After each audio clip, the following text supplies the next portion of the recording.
like today, I'm very intrigued by so many life news that's out there. For example, you can't see people's likes on Twitter anymore, which I think is very interesting because after today's rocky road, I guess, with LSU, baseball with news about the portal, I was able to like some things that AYS never gets to like because it will seem too petty. Or did you see this? Blake liked this.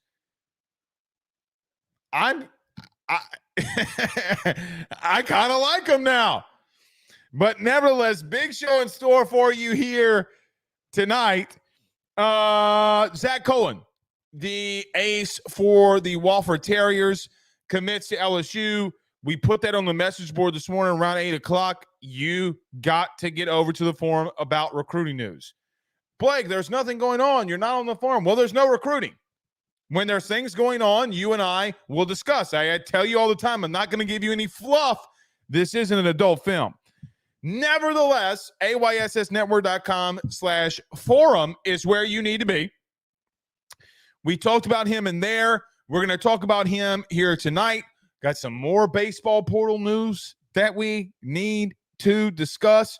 LSU football gets favorable schedules. Thank God for once. We got night games pretty much, or midday games all across the board. So no 11 a.m. draws other than one for the LSU Tigers. I love everything about that. We'll discuss that. Does it change my opinion on this team potentially going better than 9-3? I know it sounds crazy, but getting Ole Miss at 6 to 7 p.m. at night is very much different than playing them at 2:30 or at 11, which you wouldn't be playing them at 11 at all anyway. The Magnolia Bowl, what are you discussing? Minghi di bottana, as the Italians would say. What are we discussing? But we will discuss that here tonight. I forgot about it. We fielded some questions at the end of the show last night. We will field some here tonight as well. So much that we got to discuss. You got to get over to the forum. Like I continue to tell you, there is going to be some people here this weekend, I think, that you're going to, or how do I want to say this, that you're going to be very intrigued by. So the portal king was knocked out in the regional. It has not stopped him from attacking the portal. We get to all of that here. Florence says, DeRitter, Louisiana is in the house. Good to have you in here. Paul Frank says, enjoy your show. Also, the forum. Thank you, Paul, for being there. The 337 in the house, Ville Platte. I tell you, you can't, don't mess with the people out there in Ville Platte. Don't do it. Do not do it. Rob Boudreaux, who is also, I believe, in the 337, says, good evening. Good for you. Glad that you were here with us. Dane Bergeron is with us. Blaine Smith says, Skeens getting a standing ovation at away games. He's a beast. Yeah, 6 1/3 innings last night. Dude is fantastic, man. Generational. Guys, he's generational. Like the likelihood of us seeing that ever again is very unlikely. It's interesting because I got a Skeens comp tonight in the handy dandy notes here because I need to settle everybody down on one thing. But I saw this when Zac Cowan committed. Oh, he pitched against really bad opponents. Okay. So did Paul Skeens. I'm not saying he is Paul Skeens. Remotely, I'm not saying he's Paul Skeens. What I'm saying is when a dude dominates the way that Zac Cowan dominated in his conference, yeah, I'm pretty sure that this kid's going to be very special. So we'll talk about him here tonight. Maybe a little bit of a comp. Father Abear, who is in the building, says New Iberia, by the way, Cowan's inning, or maybe it says Cowan's, Cowan's innings pitch to walks ratio, excuse me for the name, is very nice. Yes, 124 strikeouts in 110 innings and 24 walks. That plays anywhere, and that's what we're going to Father Abear's point here. That's what we're going to lead in here too tonight. I'm going to do that a lot, I feel, with that young man's name. I hope I do not. Cole Adams says, "What's up, AYS people? 210 San Antonio, Texas is in the building." Anthony B. Saint says, "Any chance that Holman or Jump returns to LSU?" No, sir, indeed. Zeke says that Cowan gives me Luke Holman vibes. Fair. I mean, fair.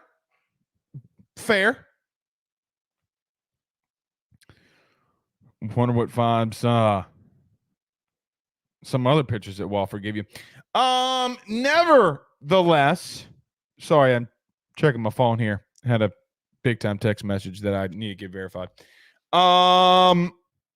Yeah, kid can play, man. Kid can play. I trust Jay Johnson's decisions, says Jess. I agree with her. I 100% agree with her. And I think we'll discuss this, but regardless, the walks to innings pitched is insane. Guys, 24 walks in 110 innings. It doesn't matter what conference you're in. Balls and strikes aren't that massive of a difference. Now they are, okay, but this kid throws strikes. So there's a good chance that you're going to see him. So you're going to see him probably on the weekends. Father Abear says, "Spill it, Blake. What is the Tiger exclamation point in reference to?" It was about that last night. It was about Cohen, Zac Cowan Committee. That's what it was about. I mean, some people thought it was something else, but Blanchard, Louisiana says Tyler Townsend. He's also on the message board. Says Portal King J is on the prowl. That he is. I told you, man.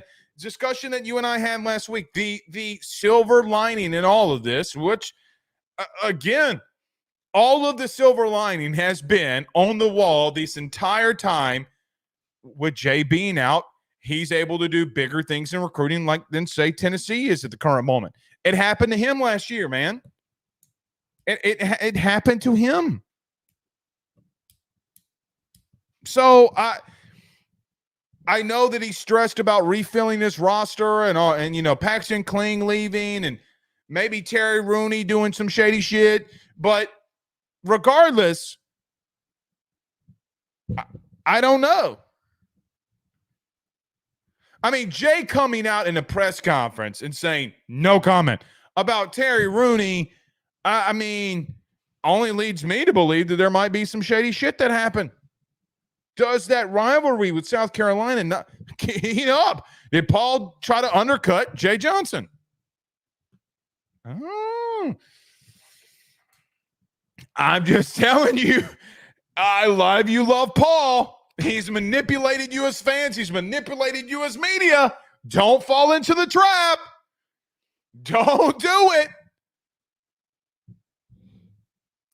Paisans, you know, the Italians, they play chess, baby. They don't play checkers. So, just saying. Robert Collins says, "What do you think the ceiling is for Milam next year? He was really good as a freshman." That's a really good question, Robert. I don't know, maybe 10 to 15 home runs if you're lucky because he got hot there. Hitting over 300, playing second, being really good. I mean, it's high. It's very high. Maybe potentially leading off for you next year. Could you imagine? God, please let this happen. Starting off your 1, 2, 3 hitters are Milam, Hernandez, and Jones. Shit, throw in Jake Brown if you want another lefty in the top of the lineup. I don't know. Kid's got speed. Dude, LSU, as much as LSU needs to go get some more bats and some more arms, and even though Jones might not be coming back, I mean, I don't know if he is or if he is not. All I am saying is, look, they have options. You're going to have to see how some things play out, but Got to go get some more bats and some more arms. And there's going to be a big arm in this weekend. I think there's going to be a big bat in this weekend. So you start really solving a lot of problems, man. A lot of stinking problems if you continue on the path that you are heading in. The silver, you silver lining, I say diamond in the, yeah. It is a silver lining to me. I mean, look, you were not going to win a national championship. Guys, I got to be honest.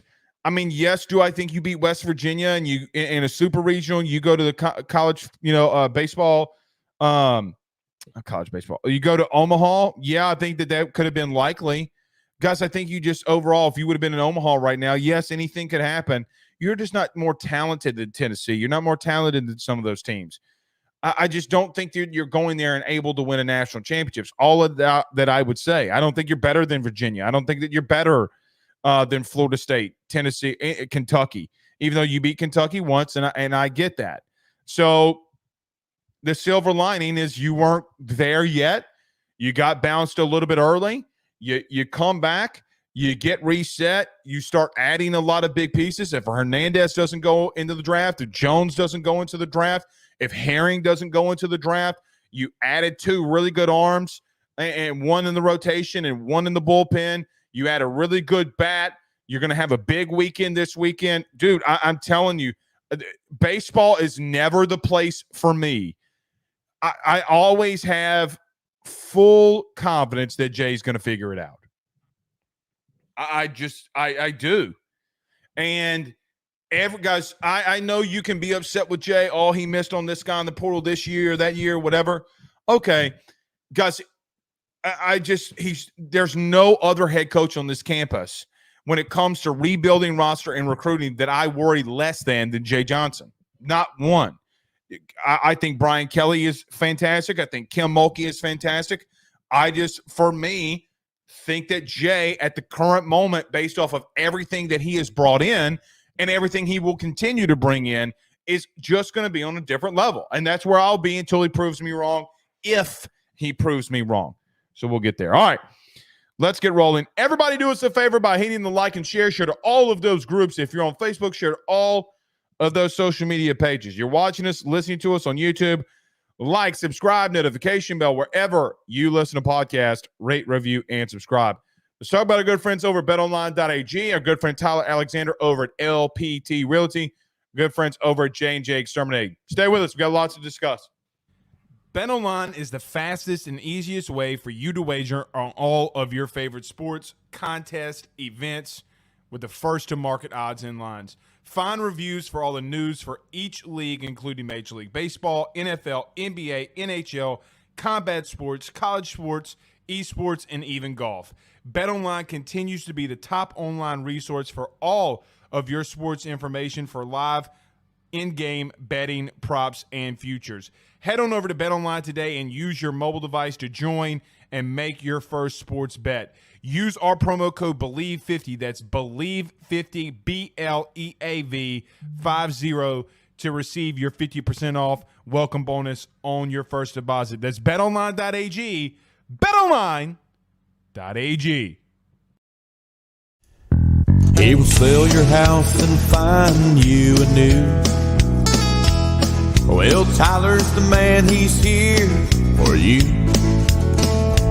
If you want to buy or sell, well, it's not too late. Dial 955-0008. Just call 955-0008. Y'all call Tyler, he'll shoot you straight. Louisiana is unique. The food, the festivals, even the bugs. No, not mud bugs. Unwanted bugs like these. The ones you don't want crawling in your home or business. Trust the Shield from J&J Exterminating. We've been protecting Louisiana homes for over 50 years, earning the trust of our clients because we deliver what we promise. Protect your home from pests. Get the Shield from J&J Exterminating. J&J Exterminating. Yeah. We're back. All right. Can I just say one thing before we get to this baseball portal news and Zac Cowan committing? I have seen everybody getting upset about Joey Chestnut. Yeah, the big-time hot dog eating champ, Joey Chestnut. I've seen so many people getting mad that he got banned from the hot dog eating contest because of a sponsor. I think it is the whitest thing of all time for people to freak out about a man being banned from a weenie eating contest. I mean, look, the man's really good at downing glizzies, but okay. I got to admit something. I have not watched a hot dog eating contest since I was a kid. I know that people who celebrate 4th of July very heavily will say that is blasphemy. I get it. I don't care for seeing a whole bunch of dudes sticking glizzies down their mouth. There's nothing enjoyable for that for me. Not one thing. Now, Netflix comes out with this thing. Apparently, him and Kobayashi are going to be going at it on Netflix. Okay, premium sports-related content. Netflix continues to do it. They were going to put on the Jake Paul and Mike Tyson fight. I just have no interest of glizzy grabbing or glizzy gobbling, I guess you should say. Glizzy gobbling has absolutely no part in the space of my head that has a peak of interest. So to everybody freaking out about this Joey Chestnut glizzy thing, okay, we get it. You like watching glizzy eating.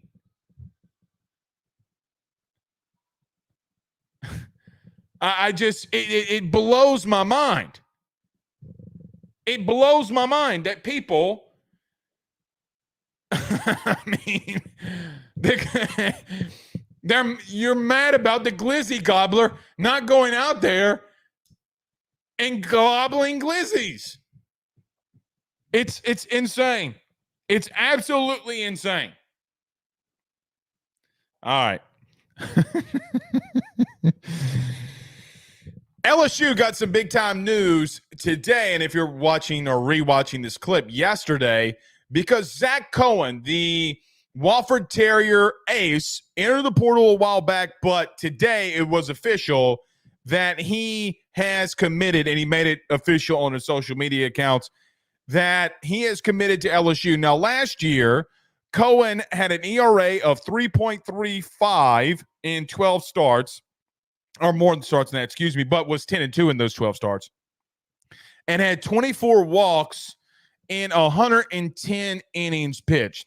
Guys, the truth is the best ace that was out there, the best arm at the current moment that was in the transfer portal, arguably could have been Zac Cowan. Now, you didn't have to face him last year in game 1 or game 3 because he pitched 13 innings in his conference championship game, was the pitcher of the week. Nationally, he's been the pitcher of the week before as well.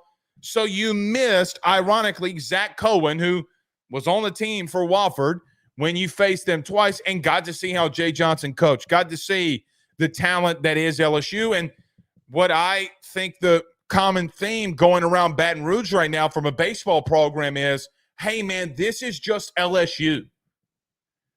And the comparison can continue to be had that you're the Alabama of baseball, if you want to put it that way, but you are.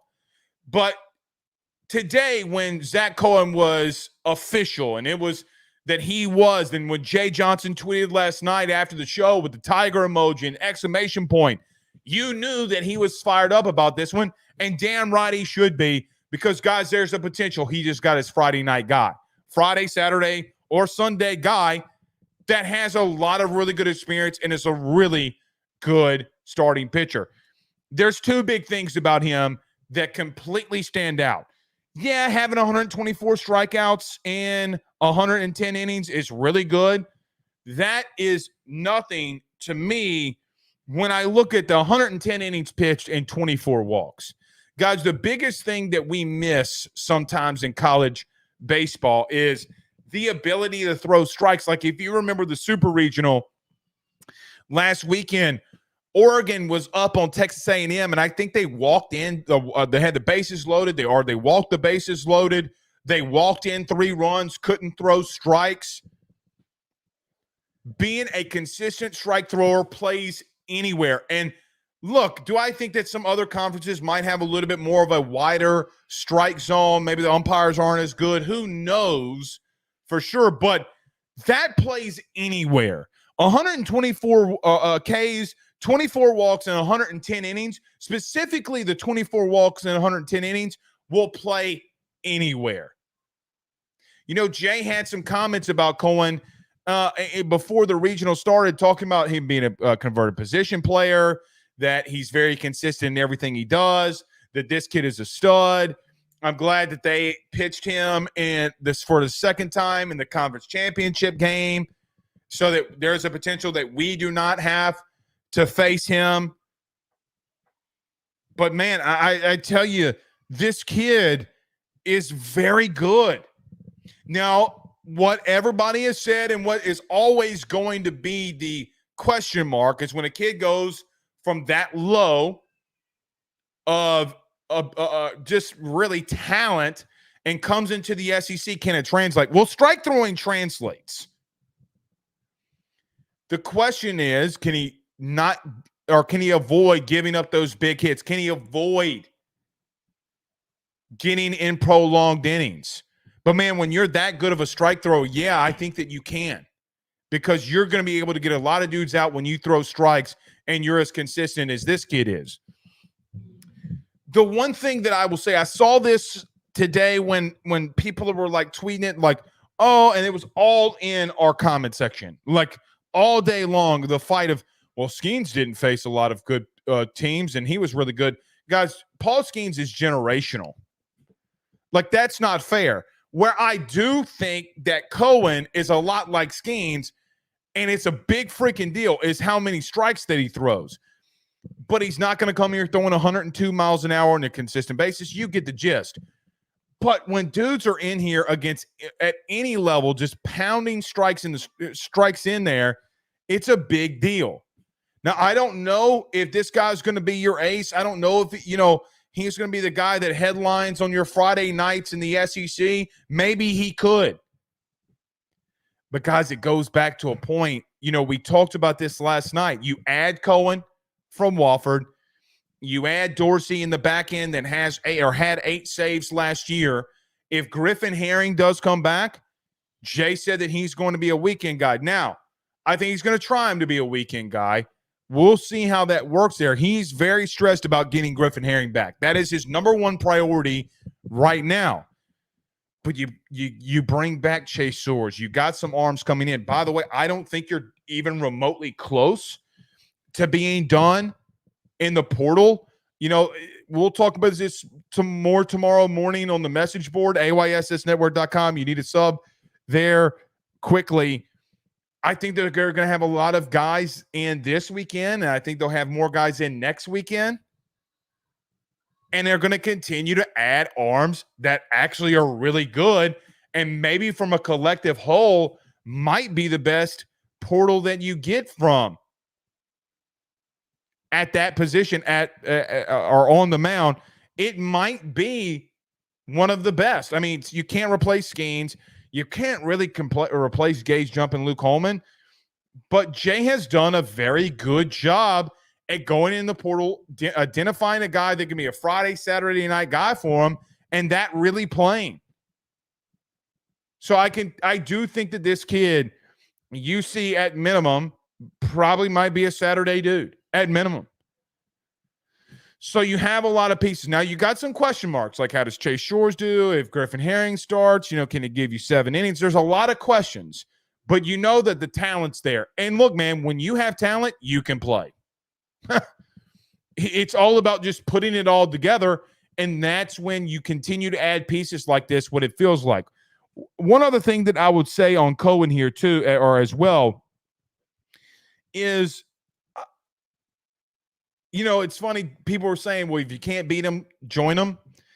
You mean like Paul Skeens also did as well? If you remember, he came to Baton Rouge. Now they did take one. But came to the box, witnessed it, played for it, or played at it when he was at Air Force. So if you can't beat him, join him?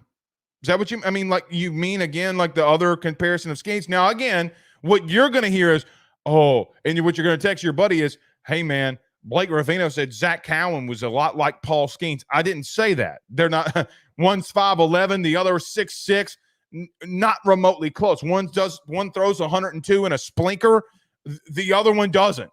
What I'm saying is they have some similarities when you talk about how dominant they were at one level and came up and did something great at the biggest one. 110 innings and 24 walks is pure insanity. It doesn't matter if you are in 7 and 8 Little League, or when his kid pitch happened, and the strike zone's this big and this wide, or this tall and this wide, big and tall, head ass. So, yeah, I think Jay's going to continue to destroy things too. So always comes to the point, you need more arms. I think you need more power bats. I think you might need what do you do at third? I think is a big question mark. A very big question mark. What do you do at first if Bear Jones leaves? Another very big question mark. If Brady Neal does leave, what do you do at catcher? It's a question mark. You pretty much feel that you have your guys in the outfield and see if some freshmen can come up and play. Josh Pearson today, I saw in an interview, I think Cokie Riley retweeted it, was that he wouldn't mind coming back next year and playing with his brother. So you really start getting a lot of understanding of like, hey, here are our questions. They're not like they were last year, and that you've got a lot of talent on this team. Can you put it together? And by the way, you're not done. You are not done. So there are some power bats that are in there. There are some that will be coming in from the freshman class and the JUCO class. But I also say too, man, like he's not done. He's just not done. So we'll see. I will also add on to the point about Cohen. Today was a wild day. Be first, not last. Be first, not last. Yeah, that's true. But be first. Let's be right. Okay, y'all get on to me about a lot of that stuff that I can push the limit. Okay. Well, when you push the limit and then you hit about 98%, you're pretty consistent. Jess says Jay will have us in Omaha next season. I bring that one up because this is where I get to. Trends are a big thing in sports, whether you agree or believe in them or not. But and momentum is. When you have a lot of momentum, and look, man, when you compile just a shitload of talent, by the way, you got more experienced players. Guys, I mean, the truth is, having three freshmen having to start for you because guys didn't take over is a big deal. I mean, your freshman class carried you the last month of the season. 3 guys in your class. Oh, and you know what? I always continue to forget about him. But, we were talking about the arms too. What about Cade Anderson? The lefty that was up in the last time that we saw him up to 95 miles an hour dealing. Absolutely dealing. So, guys, you got a lot of talent returning, man. You do. You need some more power bats. There are some question marks, but the kid from Louisville, which we'll talk about tomorrow morning. But I mean, Root, there's just another arm, ECU. You get to a place where, you could find yourself back there. You could find yourself getting back to where you are supposed to be, not where you need to live consistently, where you need to be. And look, I think we're seeing right before our eyes too of one massive thing. Jay is we are seeing Jay adapt more now, and what doesn't get covered enough more than ever. You would think about that, but Jay is willing to adapt and get better and do the things that he needs to do on the fly. Look, I think the comment in reference to, and we talked about this yesterday, the comment in reference to him saying yesterday about, look, I got to build this team. As much as I love building a program from the bottom up, we got to build this team 1 year and take it to, and not always worry about taking it to the next. And I think that that's in baseball right now. That's the best way that you can go about it, because when you have that many people that hit the portal and you have that many people that could be drafted, one, I think they need to get the scholarship limits up from 11.7. I know that's going to drive a lot of people crazy, but baseball might be the toughest at doing it. Now, the portal has a lot more bigger hits in it, but Jay's getting some. But I agree with that philosophy. He's adapting on the fly, and it might just be working. And this might be the time that we're living in of watching it work, watching it play out.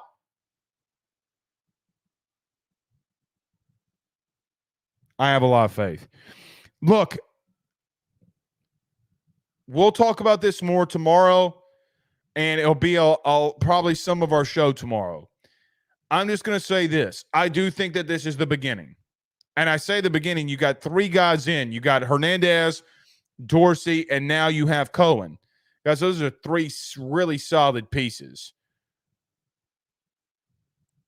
However, I think that this is just the beginning of what could be happening here. I would tell you to continue to prepare yourself, because I think Jay's going to get some more things done. That I tell you, man, dude's ruthless. So the portal king strikes again yet today. He's going to continue. I would not be surprised if this weekend there is somebody that he gets to commit as well. I fully believe it. And if it's one that I'm hoping,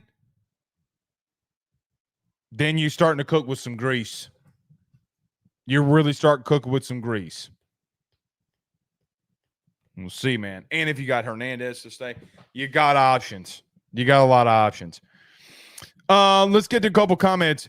Chad says, every team will go through similar problems with roster. Be happy that we have Jay Johnson, and then he has to jump on the portal players. I agree, man. I think that it's a really good way that he's doing it. I really do believe that.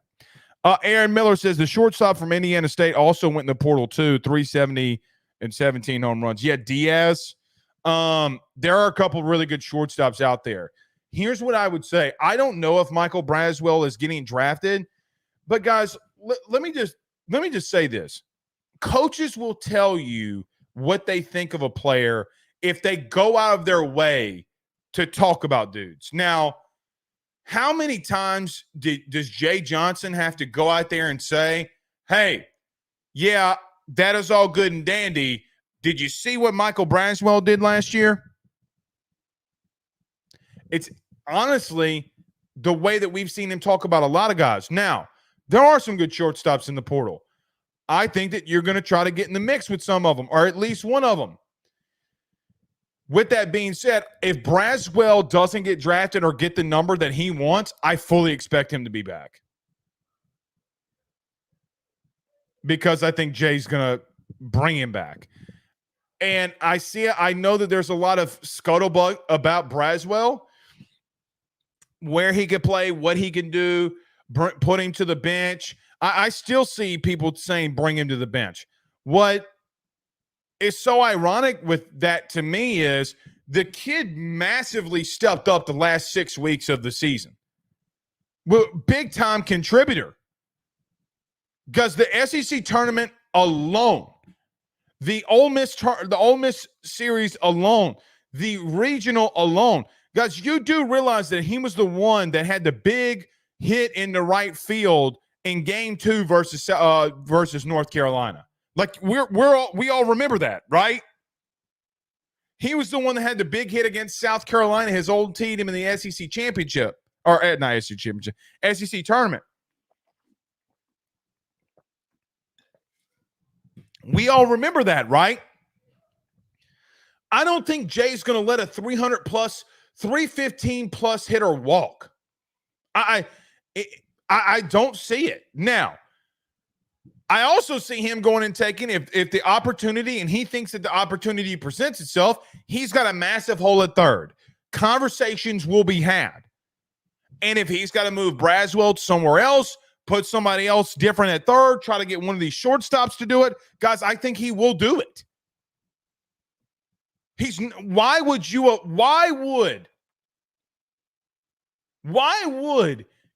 a 3'15" plus hitter return? Well, Blake, he had a lot of errors. He didn't have one. He had won the last 15 games. Okay. Like, I'm not saying the kid is perfect, but Jay is going out of his way to talk about him. Unadulterated, not asked. Because coaches are not NASA rocket scientists. They're not in the factory with Elon Musk talking about taking likes off of Twitter and talking about rockets. They're coaches. They're not media professional. They legitimately, if they go out of their way, they're either selling to scouts saying, hey, this kid's really good, which I think is happening too. He likes Michael Braswell. But I just don't see him walking. If he doesn't get drafted as high as he probably could ultimately find himself, I just don't. But he could get the number that he's looking for, and Jay tell him, hey, look, man, I don't know if you can get better than that. I'm just going to be realistic with you. Okay, sounds good.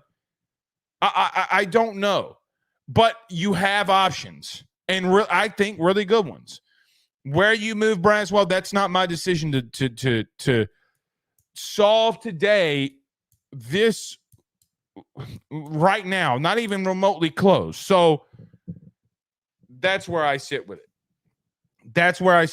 So we can talk about it all we want, right? Like, we can talk about these specific things, but if he's not going to let guys like Braden Jobert or not Braden Jobert, or like if he's not going to give up on Braden Jobert, if he's not going to give up on Kay Beloso, Gavin Dugas, Jordan Thompson, it's just not how Jay works, man. Joe says if Jay can keep Bear Jones in the house, that would be a game changer. You know, I had somebody that I very much well respect in this business, who's been in the baseball business for well over 3 decades. Was on the phone with him a while back, and he's got multiple, been to multiple World Series, got a, World Series championship rings, been a big part of what's going on. He told me the other day, because I asked him about Bear Jones. He goes, well, right now the kid could get, close to $1 million. The kid could, be a second round pick. He could come back next year, hit 320 plus with 35 RBIs, which is very attainable. I mean, it's not like it's completely out of the realm of possibility of a guy that had 28, 29 home runs, I forget, that is on the prefaces. Like if LSU got to a super next year or got to Omaha, there's a strong likelihood that you got a guy that hits 30 home runs, could hit over 300. Barry Jones can move himself into the first round. That in and of itself, okay, is an interesting conversation. The thing that worries me about Bear Jones here is, guys, when you get $1 million put in your face, I don't know.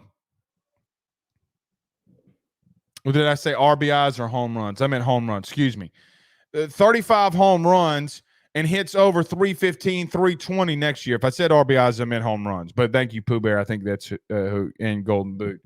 But I meant home runs. Thank you for catching me on the misspeak. But that's just the truth. I don't know if he comes back, man. I can't see it. Pooh says Braswell hit better and had better defense than Jordan Thompson. I fully agree with that. People should temper expectations. I fully agree with that. 100%. Spectrum Wellcare says Bear ain't coming back. It's very tough for me to see, man.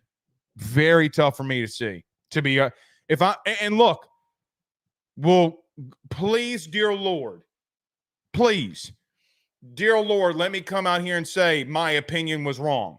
I want the kid to come back. Please, dear Lord, let this happen. My feeling is that he won't. Like, I don't know. And if I am wrong, please, sweet baby Jesus, please, sweet LSU Jesus, let him be back next year. Please, dear God. Please.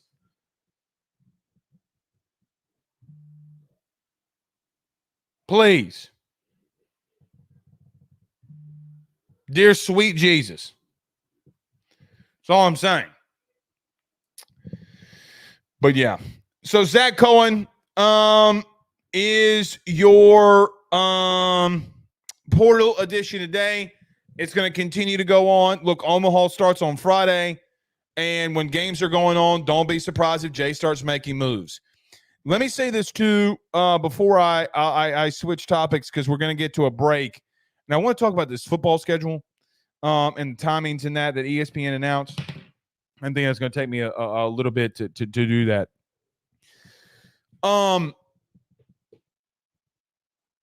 I would not be shocked if Paxton Kling stayed in the SEC after I've had some conversations. Does Paxton Kling have any business staying at a team in the SEC? No, he does not. If Paxton Kling goes to South Carolina, I swear to God, we're going to have a very serious conversation, because I think that we got some football level pettiness going on. The kid can't play in the SEC right now. He's got a lot he's got to work on. A lot. I think it would behoove him to go to a lower tier of competition. I'm not saying not a P4, but lesser competition. Let's see. Because I don't think the kid can hit here. You know what's also interesting, and this is no disrespect to the player that I am about to give a comparison to, but I've seen a lot of South Carolina fans over the last couple of days, which Paul Maneri's press conference is tomorrow. I have seen so many Gamecock fans saying, "Oh, Paul's going to come in here. He's going to develop really good. He's got 1,500 wins. His resume is really good." Guys, let me introduce you to a guy that used to play at LSU named Hal Hughes. Okay. If he goes in the portal and gets Paxton Kling, let me go to a guy who, by the way, was a commitment of LSU or to LSU when Paul was still the head coach. Jay inherited Paxton Kling. Now, he decommitted. Jay needed players. He went and got Paxton Kling to come. He's like, "Look, man, we're going to do some good things at LSU." I don't really fault Jay on that. That was more of a Maneri thing. The bottom line is guys like Jake Slaughter and Hal Hughes do exist. So we want to talk about the last couple of years of Paul Maneri's career. Yeah, those type of dudes. Drew Bianco exists. God bless him. God bless his ever-living soul. Those guys were the dudes that they were recruiting at the end of his tenure. Hal Hughes. No disrespect to Hal Hughes. I like Hal Hughes. Come on now. Paul's going to have to make it a point to show that he's changed some things that were negative with him at the end of his tenure. Don't act like that's different now. Paul Maneri behooved the media around here. Don't fall for the trap. Don't do it. I'm happy for Paul. Paul's a great guy. He's a great guy because he would answer your questions and talk to you. He was a normal human being. That's great. What's the realistic nature behind all of this? Hal Hughes still exists. Let's not act like Hal Hughes didn't happen. All right. Chad says Paul had Gio DiGiacomo. Guess he wants to run it back with Kling. Very possible. And Gio couldn't play here. PCG says let him go to South Carolina, guaranteed out at the plate. Look, he's going to have Petrie next year. He's got Rooney. He's got some recruiters around him. Paul ain't going to be out there recruiting. He ain't going to be out there selling. He's lazy. I mean, he's old, man. He's old. All right. Let me do this. Let me get to a quick break. Let's reset. We got some LSU football things that we need to discuss. Do I change my tone in reference to some of these time schedules, like playing Ole Miss at night in Death Valley? I think is a big deal. Does it help you with an advantage to get the win there? We talk about all that stuff next, but ESPN did come out with the time slots. Let's talk about it. We do that next. Hit the like and share. Appreciate it. Stay with us. Guys, you might know my good friend Carol Falls and all the great service that he provides over at State Farm. He is your good neighbor after all. But did you know State Farm has surprisingly great rates as well? Along with the great neighbor service, State Farm agent Carol Falls has surprisingly great rates for everyone inside the state of Louisiana. So call him today at 985-395-4300, 985-395-4300 for all of those surprisingly great rates on auto, home, and life insurance needs. Like a good neighbor, State Farm is there, and individual premiums will vary by customer. All applicants subject to the State Farm underwriting requirements. By the Drake Williams Law Firm, drakewilliamslawfirm.com. Whether you've been injured in an accident, you're preparing for a future with your estate planning, you're getting ready to close in on a real estate deal, or you're about to welcome a new addition through adoption into your family, or you're facing criminal charges, you need very experienced attorneys, and that is what the Drake Williams Law Firm will be able to do for you in navigating the legal system. The door to their cozy office in historic downtown Ponchatoula has been open since 1981. They have helped thousands and thousands of Louisiana families and individuals win cases, close on real estate deals, and regain that peace of mind. Their lawyers over at the Drake Williams Law Firm, Ernie Drake III, Ryan J. Williams, and Summer Vignair, are very determined, compassionate, and dedicated to their craft. It's the Drake Williams Law Firm, drakewilliamslawfirm.com. Give them a call today at 985-386-7600. Tell them your good friend Blake Ruffino at AYS sent you on by. J&J has protected Louisiana homes and businesses for over 60 years. Call him today, make the pests go away. J&J Exterminating. Yeah. Ruffino and Joe Show is brought to you by Home Field Apparel, which is the best, without a doubt, premium collegiate apparel brand that is out there. They have over 150 different colleges that you can choose from, whether you're an Illinois fan or a Rutgers fan, maybe you're an LSU fan like Blake, or maybe you're an Alabama fan, whatever it is, even Idaho. They have so many different designs for so many different football programs that I can guarantee you're going to find some great stuff to help root for your favorite team. I've already gotten my Notre Dame stuff. Blake has his LSU stuff. Make sure you head on over to homefieldapparel.com to check out your team's collection of clothing apparel that they have on the website. And when you do so, when you check out, make sure you use promo code RuffinoJoe to get 15% off your order. That is RUFFINO, Ruffino Joe. Head on over to homefieldapparel.com and get your college gear today.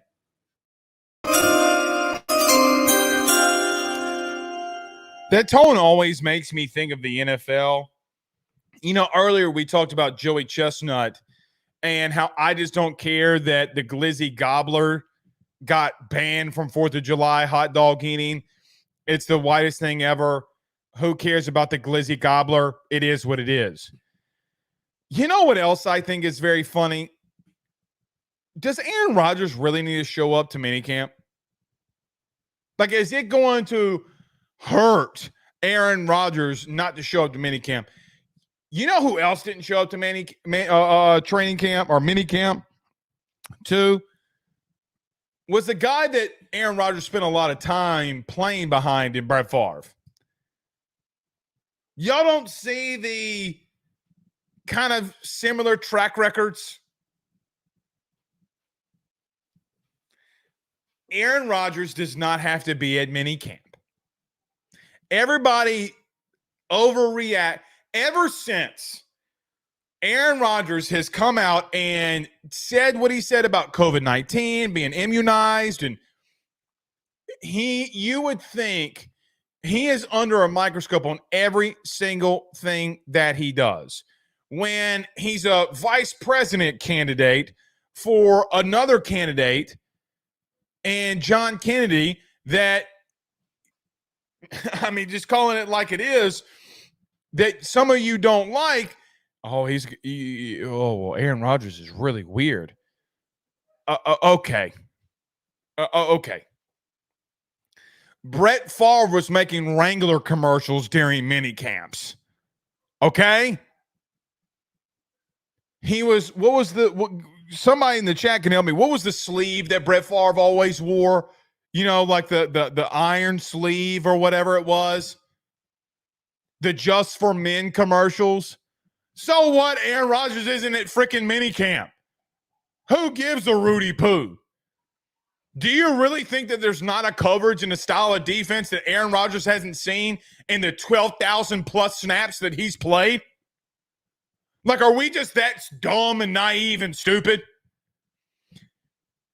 The Jets have a running back that is younger, or how was it explained? Aaron Rodgers has been in the league longer than the running back the Jets just drafted.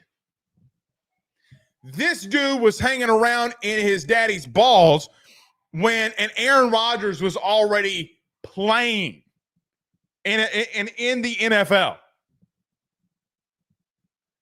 He doesn't need to go to minicamp. Let him go do everything he needs to do. Let him go take some ayahuasca, and then let him come shine. Leave Aaron Rodgers alone. Okay. Leave him alone. Copper fit. That's what it is. Freaking copper fit. Freaking copper fit. I mean, come on, man. All right. Let's get to it. The LSU football times, I should say, for LSU football games are officially announced. Now, not the exact times, and I probably should make this a little bit bigger so that you can see it. Let me do that for you here.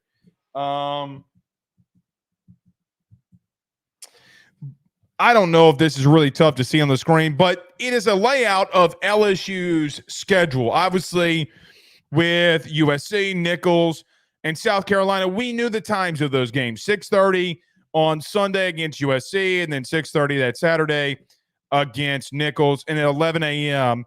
against South Carolina against South Carolina.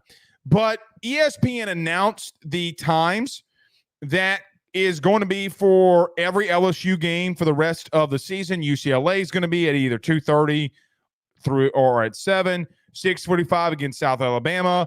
A night game for sure is coming against Ole Miss. That is a big deal there. A night game against Arkansas. A flex time between 2:30 and 7 against A&M. Same with Alabama. Same with Florida. Same with Oklahoma. And Vandy is going to be a night home game for the Tigers. You know what's interesting, man, and I don't think that we talk about this enough. I feel confident and I feel good that I think that you are right now a 9-3 football team. There are a lot of things that I do think that you have to get answers to. Are you good along your defensive line? Did JVR Suggs and any of these guys that are coming in, are they going to get you to the next level that you want to be in? Also, what does a guy like Tank Guillory do in his last season in Baton Rouge? Can you get something for Don McKinley? Can you get something from these corners and safeties? How do you replace 2 first-round wide receivers and a quarterback? We got questions. You have enough talent, though. More than enough talent to be 9-3. The schedule, though, is very interesting. Let's go to one game. Now, we're going to break down UCLA tomorrow. So we did USC, both USCs, South Carolina and we did USC. We did South Carolina last week and USC the week before, as we break down all of LSU's games here. UCLA we're doing tomorrow. But I look at Ole Miss on October the 12th and ask myself the God's honest question. Look, Ole Miss has got a lot of portal talent. They got a lot of guys returning. Jackson Dart comes back into Baton Rouge. He's a starter yet again for the Rebels. They're returning a lot of wide receivers. They get Juice Wells. They get Walter Nolan and Chris Phillips on the defensive side of the football.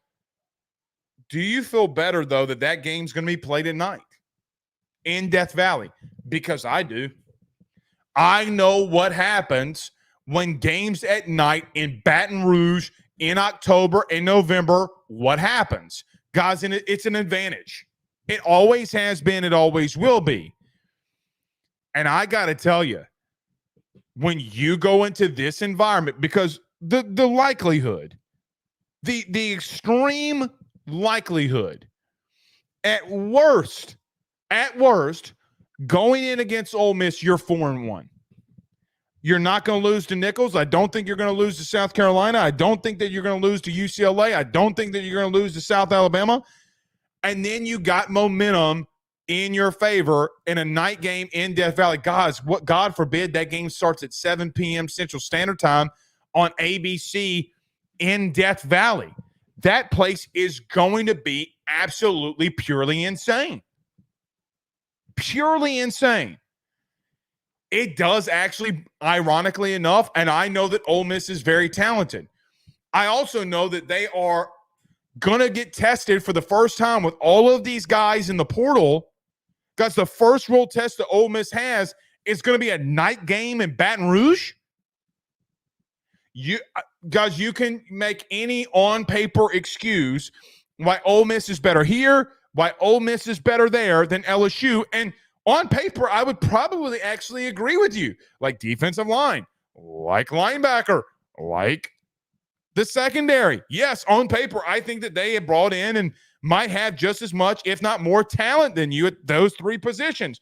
What I can't tell you is how a whole bunch of dudes for the first time ever playing with one another, and that many of them going to Baton Rouge in a night game in that game after what happened a year ago, and say to yourself, Rut-row.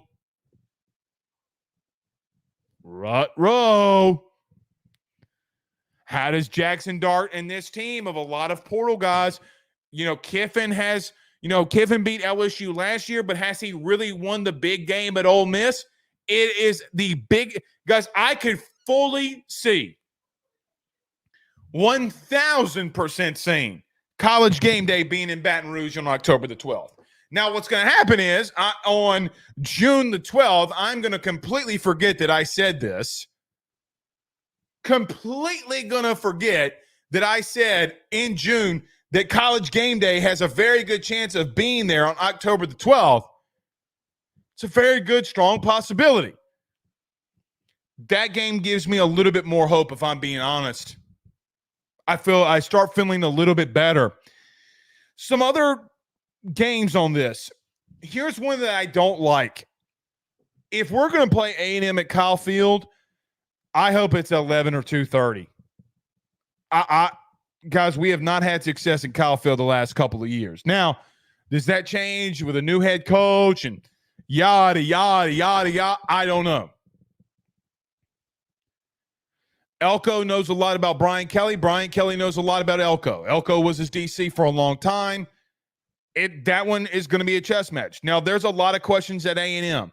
Guys, they got a shitload of talent from that portal, too.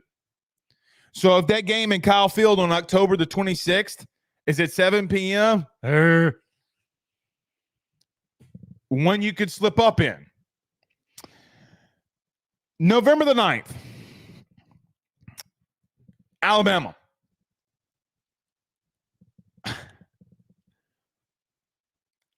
Guys, I'm going to tell you something. I don't know if you're going to lose that football game. I am not 1,000% confident. And now they say it's a flex time, either 2:30 or 7 p.m. in Death Valley, in Baton Rouge, LSU versus Alabama. Guys, that game's going to be on prime time, 6:30 p.m. Central Standard Time, like it always freaking is.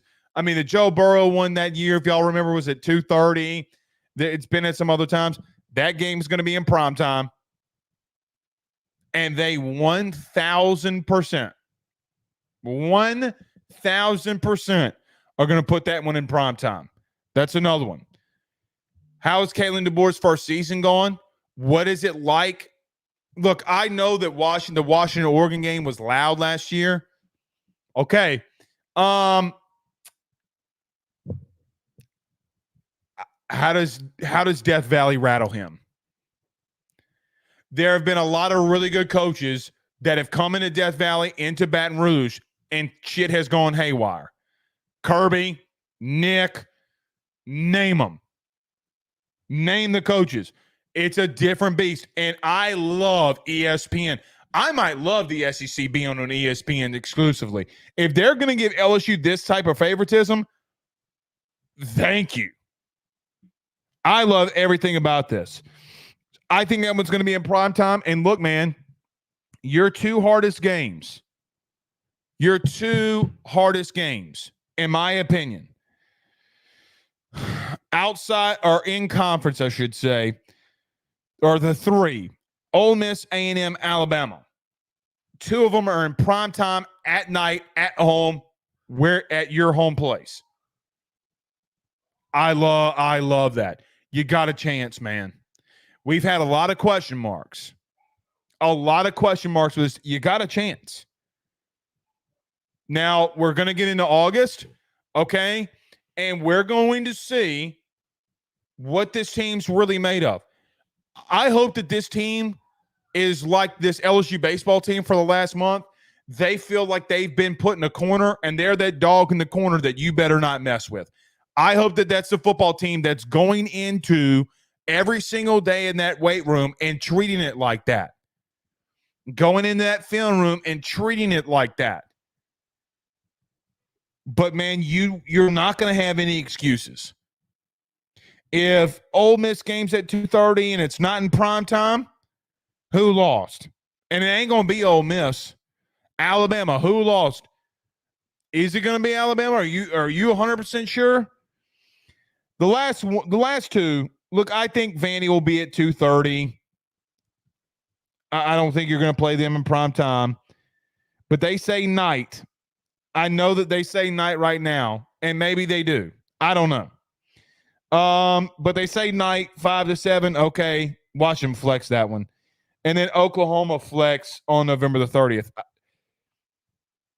They're not going to give you all night home games. I hope they give you Ole Miss and Alabama and then make Oklahoma at 2:30.